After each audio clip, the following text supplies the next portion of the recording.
গণহত্যা করছে, ইসরায়েল ও তার মার্কিন সাম্রাজ্যবাদের মদত নিয়ে সেই আক্রমণের ফলে আজকে গোটা দেশ ধ্বংসস্তূপে পরিণত হয়েছে। আজকে এতদিন ধরে লড়াই চলছে, ভারত সরকার নীরব দর্শকের ভূমিকা পালন করেছে। শুধু তাই নয়, তারা আজ পর্যন্ত তিনবার তারা বিস্ফোরক, তারা সমস্ত কিছু ওই ইসরায়েলকে সাপ্লাই করেছে, পাঠিয়েছে এখান থেকে, যাতে সে গণহত্যা করা যায়।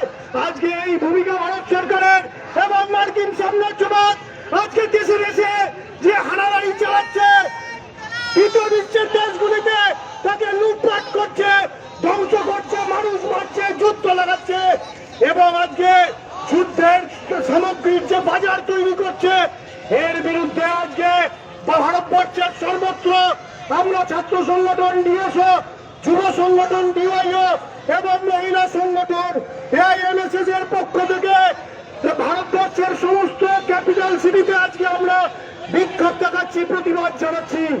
আজকে গোটা দেশ, পৃথিবীর বিভিন্ন দেশ আজকে প্রতিবাদে সোচ্চার হয়েছে, তারা আন্দোলন করছে, বিক্ষোভ দেখাচ্ছে, প্রতিবাদ জানাচ্ছে।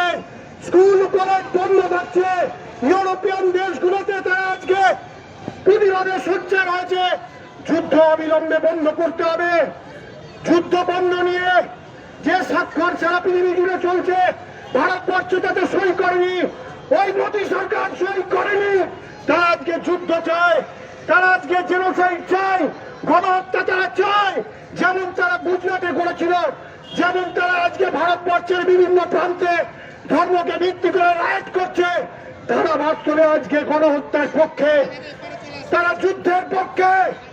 আমরা আজকে ছাত্র সংগঠন ডিএসও, ডিওয়াইও, এমএসএস এর পক্ষ থেকে আজকে ভারতবর্ষের সর্বত্র আজকে আমরা আজকে প্রতিবাদে সোচ্চার হচ্ছি, যুদ্ধ বিরোধী বিক্ষোভ প্রদর্শন করছি। এখন এই বিক্ষোভ সবাই বক্তব্য রাখবে।